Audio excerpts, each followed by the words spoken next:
Hey, I've got another chapter from Sideways Stories from a Wayside School. So here is our picture for today. And this chapter is called Mrs. Jewls. Mrs. Jewls had a terribly nice face. She stood at the bottom of Wayside School and looked up. She was supposed to teach the class on the 30th story. The children on the 30th story were scared. They had never told anybody what had happened to Mrs. Gorf. They hadn't had a teacher for 3 days. They were afraid of what their new teacher would be like. They had heard she'd be a terribly nice teacher. They had never had a nice teacher. They were terribly afraid of nice teachers. Mrs. Jewls walked up the winding, creaking staircase to the 30th story.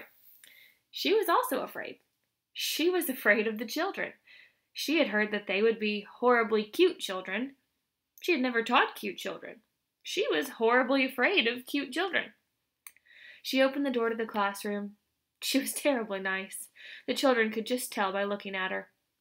Mrs. Jewls looked at the children. They were horribly cute.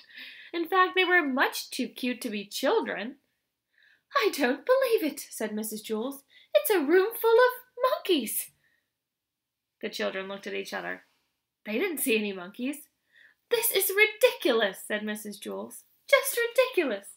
I walked all the way up 30 flights of stairs for nothing but a class of monkeys? What do they think I am? I'm a teacher, not a zookeeper." The children looked at her. They didn't know what to say. Todd scratched his head. "Oh, I'm sorry," said Mrs. Jewls. "Please don't get me wrong. I have nothing against monkeys. It's just that I was expecting children. I like monkeys, I really do. Why, I'm sure we can play all kinds of monkey games." "What are you talking about?" asked Todd. Mrs. Jewls nearly fell off her chair. "Well, what do you know of talking monkey? Tomorrow I'll bring you a banana." "My name is Todd," said Todd. The children were flabbergasted. They all raised their hands. "I'm sorry," said Mrs. Jewls, "but I don't have enough bananas for all of you. I didn't expect this. Next week I'll bring in a whole bushel." "I don't want a banana," said Calvin. "I'm not a monkey." "Would you like a peanut?" asked Mrs. Jewls. "I think I might have a bag of peanuts in my purse. Wait a second. Yes, here it is." "Thanks," said Calvin. Calvin liked peanuts. Allison stood up. "I'm not a monkey," she said. "I'm a girl. My name is Allison, and so is everybody else." Mrs. Jewls was shocked. "Do you mean to tell me that every monkey in here is named Allison?" "No," said Jenny. "She means we're all children. My name is Jenny." "No," said Mrs. Jewls. "You're much too cute to be children." Jason raised his hand. "Yes," said Mrs. Jewls, "the chimpanzee in the red shirt." "My name's Jason," said Jason, "and I'm not a chimpanzee."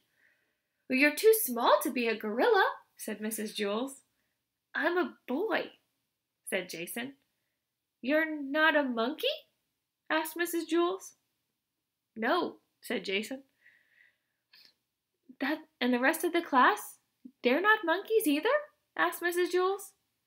"No," said Allison. "That's what we've been trying to tell you." "Are you sure?" asked Mrs. Jewls.